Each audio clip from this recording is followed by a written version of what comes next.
2 Timothée 3. Sache que dans les derniers jours, il y aura des temps difficiles. Bonjour frères, sœurs. Je viens avec un message qui pourra certainement t'édifier. Il est écrit que sache que dans les derniers jours, il y aura des temps difficiles. Effectivement, si nous suivons la logique, selon l'Apocalypse, nous sommes en effet dans les derniers jours. Et il y a des temps difficiles parce que chacun de nous traversons à sa manière des temps difficiles, des complications, des situations, encore une forme de complexité dans tel ou tel domaine. Mais il est écrit aussi dans Apocalypse 3, 21, celui qui vaincra, je le ferai asseoir. Écoutez, il est vrai que Christ a fait le sacrifice divin ultime, ça à la croix, et il a dit que tout est accompli. Et je suis certain que dans le tout est accompli, il y a le salut. Non pas seulement qu'il y a le salut, il y a aussi la victoire, il y a aussi la prospérité, il y a aussi le bien-être, la santé et tout ce qui va avec. Mais cela ne nous épargne pas le combat, ou du moins cela ne nous épargne pas la bataille. Car dans Apocalypse 3, 21, il est écrit que à celui qui vaincra. Pourquoi Christ se sent obligé de dire à celui qui vaincra? Il n'y a pas de victoire ou il n'y a pas le fait de vaincre si en amont ou si au préalable il n'y a pas une forme de victoire, une forme de bataille ou encore une forme d'adversité. Étant conscient qu'il y a de l'adversité, étant conscient qu'il y a la bataille, étant conscient qu'il y a les combats qui certainement arriveront, Christ nous dit à celui qui vaincra. Alors il veut nous dire par là qu'il y a un combat et il y a une bataille, il y a des complications, il y a des situations, mais il faut vaincre pour que tu sois assis, il faut vaincre pour que tu aies le privilège de pouvoir t'asseoir, de pouvoir remporter la victoire. Mais j'ai une bonne nouvelle pour toi. Il est écrit dans 1 Jean 4,4 que vous, petits enfants, vous êtes des dieux et vous les avez vaincus parce que celui qui est en vous est plus fort et plus puissant que celui qui est dans ce monde. En effet, nous avons nous le Saint-Esprit. En effet, il y a des batailles. En effet, il y a des complications. En effet, il y a des situations qui dépassent même notre entendement. Mais nous avons la victoire par l'œuvre du sacrifice ultime, divin, saint que Christ a parfait à la croix, ou du moins que Christ a accompli à la croix. Cela ne nous garantit pas une victoire directe. Certes, la victoire y est. Certes, la victoire est présentée. Et dans tout ça, il y a une forme de procédé et de processus.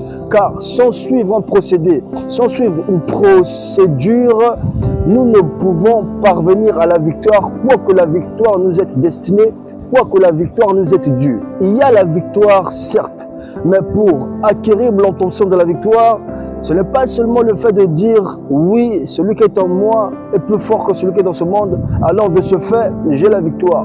Cela ne marche pas comme ça. Dans tout combat, il y a des règles à suivre. Dans tout combat, il y a une procédure et un processus à suivre. Se dire que oui, parce que je suis en Christ, je suis une nouvelle créature, ou du moins celui qui est en moi est plus fort que celui qui est dans ce monde, alors j'ai d'office la victoire, je croise les bras. Penser de la sorte va t'emmener à échouer lamentablement. Parce que il a dit dans Apocalypse 3, 21, celui qui vaincra. C'est-à-dire qu'il y a un combat et dans chaque combat, il y a un processus, il y a un procédé, il y a une méthodologie et il y a des directives. Et la personne en réalité qui nous donne de comprendre, de pouvoir connaître, de bien combattre, c'est le Saint-Esprit, celui qui est en nous, car il nous enseignera toutes choses, non pas seulement concernant la Bible, mais concernant les combats actuels, les événements, les situations, et comment faire pour parvenir à la victoire parfaite, totale et complète dans nos vies.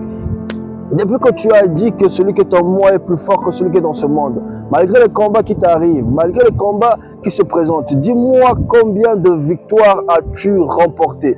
Nous n'avons pas compris que quoi que la victoire est là, quoi que le sacrifice a été fait, nous avons de base et d'office une part de responsabilité dans ce monde, car c'est celui qui vaincra. Pour vaincre, il faut combattre, et pour combattre, il faut mener un bon combat. Paul a dit à Timothée, combat le bon combat de la foi. Depuis que tu combats, tu n'as jamais combattu un bon combat. Tu te livres à des batailles avec échec, tu te livres à des batailles en échouant lamentablement. En ce jour, laisse-moi te dire que chaque combat que tu mènes demande l'orientation du Saint-Esprit. quoi qu'il y ait la victoire, car nous ne combattons pas pour acquérir la victoire, mais nous combattons en étant certains que la victoire nous appartient. Mais quelle que soit l'ampleur du combat, si tu mènes mal ton combat, tu vas échouer lamentablement. Car dans chaque combat, il y a des stratégies, il y a un procédé, il y a une forme de processus à suivre, à respecter. Et aujourd'hui, je t'exhorte de mener le bon combat. C'est vrai que la victoire y est. C'est vrai que en Christ, nous avons remporté. En Christ, nous avons été libérés. En Christ, nous sommes une nouvelle créature. Mais cela n'exclut pas les combats, cela n'exclut pas les problèmes, cela n'exclut pas les difficultés, cela n'exclut pas les oppressions et les attaques. Même les apôtres eux-mêmes ont été oppressés, ont été persécutés, mais quoi qu'ils avaient Christ.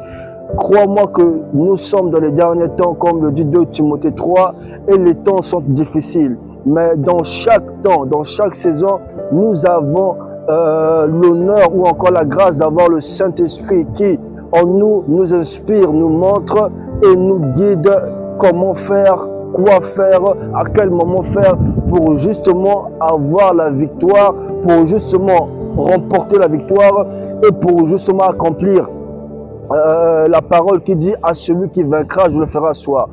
Mais pour y arriver, il faut qu'on suive un processus, il faut qu'on suive une forme de procédé, il faut qu'on suive les orientations, encore les instructions guidées, données par le Saint-Esprit afin que la victoire soit certaine, afin que nous puissions remporter la victoire dans ce monde semé d'embûches, parsemé des situations, des complications, des pièges, des traquenards et encore de la séduction de l'ennemi. Alors, frères, sœurs, nous avons la victoire, certes, mais il y a un combat que nous devons mener et le combat, nous le menons dans la foi, par le Saint-Esprit et conformément à la parole de Dieu. Que Dieu te bénisse, quels que soient les combats que tu es en train de vivre, je prie et je déclare que Dieu t'aide à remporter la victoire. Car ce n'est pas seulement le fait de dire que je suis victorieux, le Saint-Esprit est en moi, j'ai ceci, en Jésus j'ai cela, mais c'est le fait d'être conscient que le combat y est et de pouvoir demander le reconnaissance du Saint-Esprit afin qu'il te donne des instructions précises pour pouvoir réellement être victorieux dans chaque situation, dans tel ou tel combat, dans telle ou telle difficulté, et conformément au temps, et conformément à la parole, et conformément à la volonté de Dieu.